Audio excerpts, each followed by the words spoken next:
मंडळी, अक्षरवारीच्या या नव्या प्रवासात तुमचं खूप खूप स्वागत. आणि आज आपण एका अशा माणसाची गोष्ट बघणार आहोत ना, म्हणजे असा माणूस ज्याने स्वतःच्या स्वार्थासाठी नाही तर चक्क गावाला जगवण्यासाठी थेट एका क्रूर व्यवस्थेशी पंगा घेतला. एक्झॅक्टली.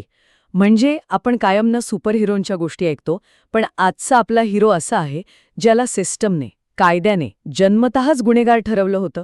हो, आणि तरीही तो हजारो लोकांसाठी तारणहार कसा ठरला हे बघणं खरंच रंजक आहे. आणि म्हणूनच आज आपण ज्या पुस्तकावर गप्पा मारणार आहोत त्याचं नाव आहे फकीरा. क्या बात आहे. आणि हे अंगावर काटा आणणारं पुस्तक लिहिलंय थोर साहित्यिक अण्णाभाऊ साठे यांनी. पण यार, गप्पा सुरू करण्यापूर्वी एक अत्यंत महत्वाची गोष्ट मी क्लिअर करतो. सांग ना. या पुस्तकात तत्कालीन जाती व्यवस्था, ब्रिटिशांचे जुलमी कायदे आणि सामाजिक विषमतेवर अत्यंत परखड भाष्य आहे. आपण इथे कोणाची बाजू घेत नाहीये किंवा कोणत्याही राजकीय विचारधारेचं समर्थन करत नाहीये. बरोबर. अण्णाभाऊंना त्यांच्या या मास्टरपीसमधून नक्की काय सांगायचंय, तत्कालीन समाजाचं जे वास्तव त्यांनी रेखाटलंय ते आपण फक्त समजून घेणार आहोत. बेसिकली आपल्याला त्या काळाचा आरसा बघायचाय. राईट. आणि ऑनेस्टली सांगायचं तर या पुस्तकाची वाईब एकदम नेक्स्ट लेवल आहे यार. हो ना? म्हणजे वाचताना असं वाटतच नाही की आपण 60-70 वर्षांपूर्वी लिहिलेलं काहीतरी वाचतोय. हे पुस्तक आजच्या काळातही एवढं रिलेटेबल आहे कारण यातली जी माणसं आहेत त्यांचा जो माइंडसेट आहे तो आपल्याला आजही बघायला मिळतो. ॲब्सोल्युटली. तर मग मंडळी, चहाचा कप हातात घ्या आणि या फकीराच्या दुनियेत शिरूया. सुरुवातीलाच एक असा सीन आहे जो माझ्या डोळ्यासमोरून हलतच नाहीये. तो जोगणीच्या जत्रेचा संघर्ष. हो, वाटेगाव आणि शिगावमधला तो भयानक संघर्ष. बापरे, तो सीन. म्हणजे मंडळी, जोगणी म्हणजे वरवर पाहता एका पिवळ्या कापडात गुंडाळलेला नारळ. शहरी माणसाला वाटेल, अरे एका नारळासाठी काय एवढा मारमाऱ्या करायच्या, पण तो फक्त नारळ नसतो, ती त्या गावाची इब्रत असते. राईट. वाटेगाव आणि शेगाव या 2 गावांमध्ये हा मान मिळवण्यासाठी वर्षानुवर्ष खुन्नस सुरू असते. आणि मग बघ, फकीराचे वडील राणोजी मांग हा माणूस जीवावर उदार होऊन वाटेगावची इब्रत राखण्यासाठी मध्यरात्री एकटा शिगावला जातो. आणि तो जोगणे घेऊन येतो, पण वाटेगावच्या वेशीवरच तो मारला जातो. स्वतःच्या प्राणांची आहुती देतो तो. तो प्रसंग वाचताना अंगावर शहारे येतात यार. खरंच. राणोजी रक्ताच्या थारोळ्यात पडलाय, पण त्याच्या चेहऱ्यावर गावाची इब्रत राखल्याचं एक वेगळंच समाधान आहे. हे वाचताना मला सतत वाटत होतं की माणसं स्वतःच्या जीवापेक्षा एखाद्या प्रतीकाला, एका परंपरेला इतकं महत्त्व कसं काय देऊ शकतात. पण हे एक्झॅक्टली आपल्यासारखंच आहे. म्हणजे तू आपल्या साताऱ्यात बघ किंवा पुण्यातल्या जुन्या गावांमध्ये जा, आजही जत्रा, मानपान, बैलगाड्या शर्यत आणि गावाची इब्रत यावरून कसे इरेला पेटलेले लोक असतात. अरे हो, सो रिलेटेबल यार. हा जो कनेक्ट आहे ना मातीशी, तो अण्णाभाऊंनी एकदम अचूक पकडलाय. वैयक्तिक जीवापेक्षा समूहाचा आणि गावाचा अभिमान कसा मोठा असतो हे राणोजीने दाखवून दिलं. ट्रू.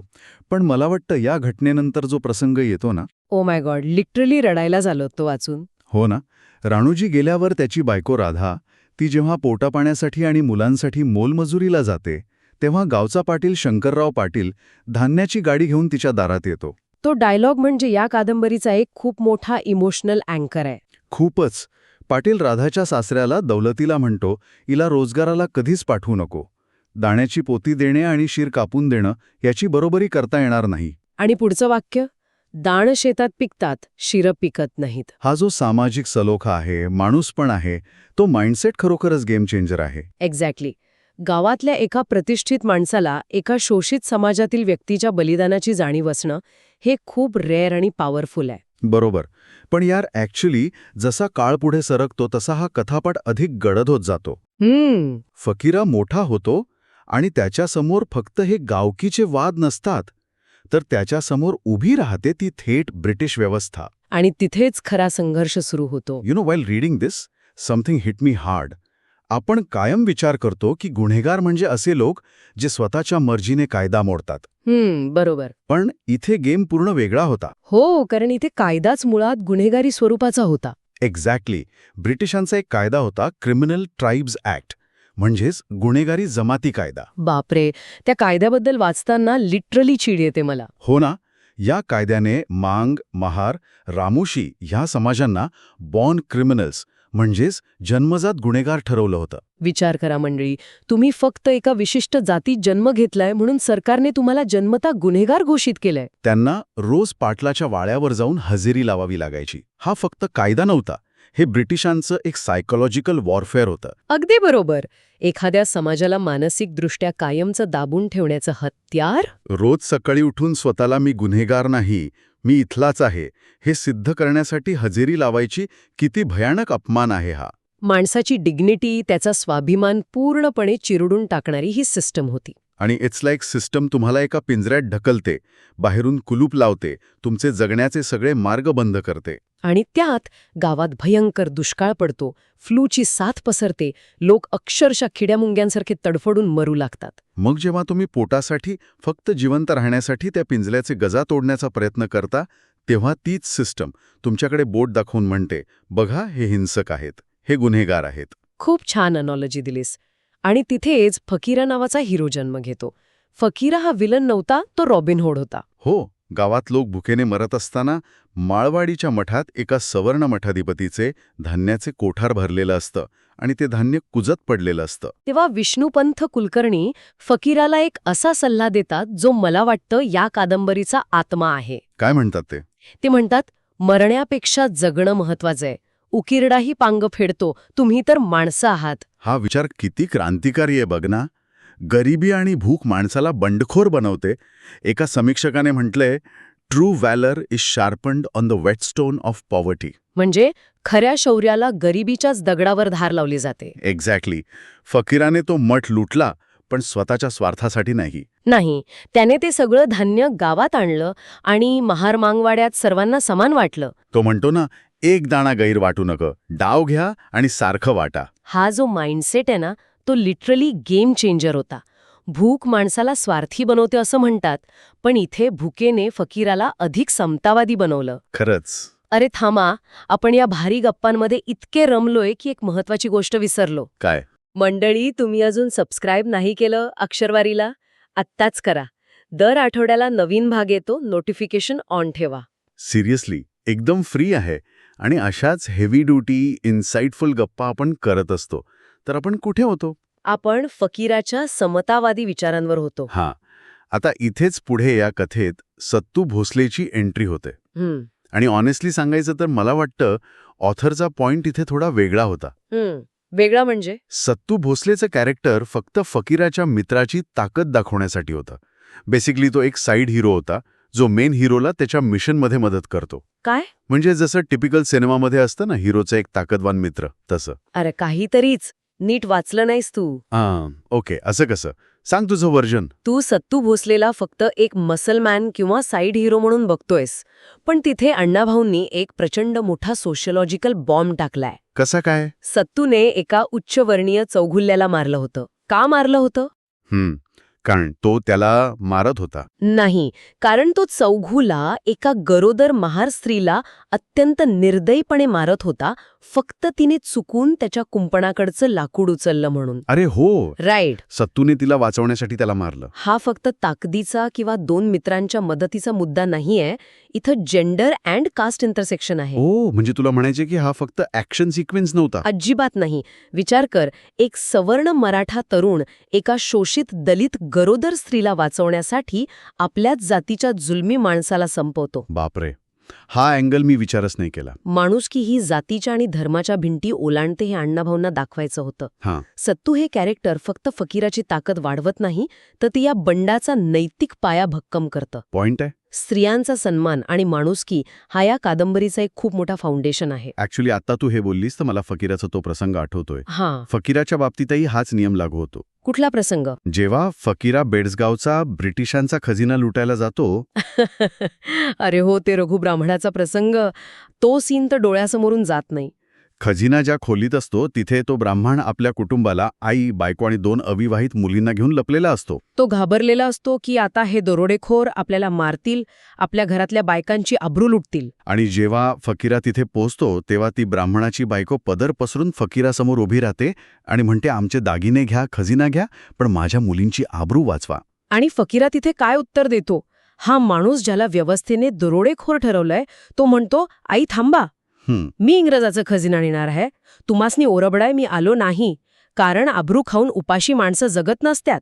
जावा आपल्या घरात बसा. सिरियसली माइंडसेट बदलला यार हे वाचून. हो ना? ज्या समाजाला, ज्या माणसाला बॉर्न क्रिमिनल म्हणून हिणवलं गेलं, त्याची नीतिमत्ता बघ तू. तो स्त्रियांचा किती आदर करतो. तो स्वतःला मिळालेली ताकद आणि दहशत कधीच निष्पाप लोकांवर, विशेषतः स्त्रियांवर वापरत नाही. हेच तर अण्णाभाऊंना अधोरेखित करायचं होतं. फकीरा दरोडेखोर नव्हताच. बरोबर. तो एक क्रांतिकारी होता, जो आपल्या अस्तित्वासाठी, आपल्या लोकांच्या पोटासाठी आणि स्वतःच्या स्वाभिमानासाठी लढत होता. गुन्हेगार तो नव्हता, गुन्हेगार ती व्यवस्था होती, जिने त्याला शस्त्र हातात घ्यायला भाग पाडलं.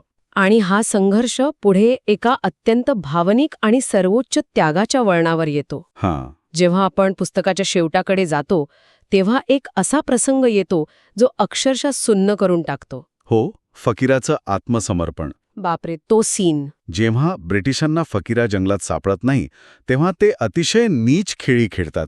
ते संपूर्ण मांगवाड्याला 300 निष्पाप ग्रामस्थांना ओलीस ठेवतात. लहान मुलं, म्हातारे, बायका सगळ्यांना छळछावणीत डांबतात आणि फकीराला शरण यायला सांगतात, अन्यथा सगळ्यांना मारण्याची धमकी देतात. इथे फकीराच्या नेतृत्वाची खरी कसोटी लागते. एकीकडे स्वतःचा जीव आणि मिळालेलं स्वातंत्र्य, तर दुसरीकडे 300 निष्पाप लोकांचे प्राण. एक खरा लीडर कोण असतो? जो स्वतःच्या लोकांमागे लपून स्वतःचा जीव वाचवतो, की जो स्वतःच्या लोकांचा जीव वाचवण्यासाठी स्वतःचं मरण हसत हसत स्वीकारतो? फकीरा दुसरा मार्ग निवडतो. तो स्वतःहून ब्रिटिशांच्या स्वाधीन व्हायचा निर्णय घेतो. तो प्रसंग, बापरे. हो ना. फकीरा आपली ती लाडकी तलवार आपली आई राधाच्या हाती देतो. छायला, लई भारी. आपण कायम लढणाऱ्या पुरुषांबद्दल बोलतो, पण ती आई केवढी खंबीर असेल. राईट. ज्या आईने आपला नवरा या गावाची इब्रत राखण्यासाठी गमावला, आता ती आपला तरुण तडफदार मुलगा त्याच व्यवस्थेच्या स्वाधीन करताना पाहत आहे. पण ती रडत नाही, ती खंबीरपणे उभी राहते. येस. पडद्यामागच्या या स्त्रियांचा जो संघर्ष आहे ना, तो आपण विसरू शकत नाही. राधा असो किंवा फकीराची आजी राहीबाई असो, त्यांचा कणखरपणा या पूर्ण बंडाचा कणा होता. त्यांच्या पाठिंब्याशिवाय फकीरा एवढा मोठा लढा उभाच करू शकला नसता. आणि यातून आपल्याला सगळ्यात मोठा लेसन मिळतो. फकीरा हसत हसत फासावर जातो. हे वाचून आपला माइंडसेट कसा नेक्स्ट लेवलला जातो ना. खरंच यार. मंडळी, तुम्हाला या गोष्टीतील कोणता प्रसंग सर्वात जास्त भिडला? जोगणीचा संघर्ष, मठातली लूट, सत्तूचा प्रसंग की फकीराचं बलिदान? कमेंटमध्ये नक्की सांगा. मला तर फकीरा आणि सत्तूची ती मैत्री आणि फकीराचं ते वाक्य, दगडाला दगडाची गरज लागती आणि मी तर माणूस आहे, हे कायम लक्षात राहील. बरोबर. शेवटी एक विचार मनात येतोच बघ. इतिहास कायम जिंकणाऱ्यांनी लिहिला, राजवाड्यातल्या लोकांनी लिहिला. पण अशा तळागाळातल्या मातीतले हिरोंची गोष्ट जेव्हा आपण वाचतो, तेव्हा कळतं की खरा इतिहास आणि खरी लढाई कुठे होती. अगदी बरोबर. पण आज हे सगळं वाचल्यानंतर मला एक प्रश्न पडतो. काय? फकीराने ब्रिटिशांशी आणि त्यावेळच्या जाती व्यवस्थेशी शारीरिक लढा दिला. आज तो क्रिमिनल ट्राईब्स ॲक्ट कागदावर नाहीये, पण विशिष्ट समाजांकडे बघण्याचा आपला जो दृष्टिकोन आहे, ती जी सायकोलॉजिकल सिस्टम आहे, ती खरंच बदललीये का? बापरे, डीप आहे हे. की सिस्टमने फक्त आपले कपडे बदललेत? हा विचार नक्की करा. हे पुस्तक नक्की वाचा मंडळी. भारताच्या स्वातंत्र्य लढ्याचा आणि सामाजिक संघर्षाचा एक वेगळा अल्टरनेटिव्ह इतिहास यात दडलेला आहे. आणि तुमचा पर्स्पेक्टिव्ह बदलेल, गॅरंटेड. नक्कीच. तर मंडळी, कॉमेंट करा कुठला पार्ट सगळ्यात रिलेटेबल वाटला आणि हा विचार करत राहा. आणि हो, पुढच्या भागात एक और मस्त पुस्तक येते, मिस करू नका. बाय. जय महाराष्ट्र.